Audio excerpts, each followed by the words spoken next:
Député de la banlieue de Londres depuis plus de 30 ans, homme politique discret et peu charismatique, rien ne destinait vraiment Jeremy Corbyn à devenir une des personnalités les plus en vue du Royaume-Uni. Mais c'est justement grâce à son anticonformisme qu'il a séduit.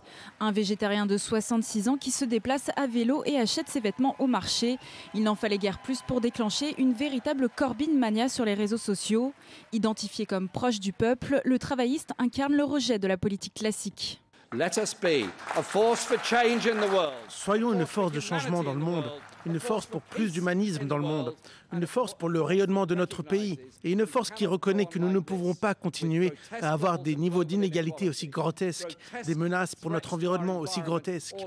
Il faut que les gouvernements riches et puissants mettent les bouchées doubles pour faire du monde un endroit meilleur et plus sûr et que les personnes ne finissent pas dans la pauvreté, dans des camps de réfugiés à gâcher leur vie.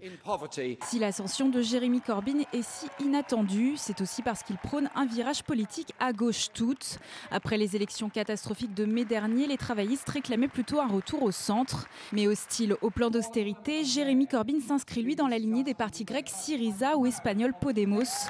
Parmi ces mesures phares, l'augmentation des impôts des entreprises et des plus riches, la renationalisation des chemins de fer et de l'énergie, ou encore le démantèlement des sous-marins nucléaires britanniques. Côté politique étrangère, Jeremy Corbyn plaide pour une Europe plus sociale. L'eurosceptique ne s'est en revanche pas encore exprimé sur la sortie de son pays de l'Union européenne. Si ses idées hérissent la droite conservatrice, elle divise jusque dans son propre camp.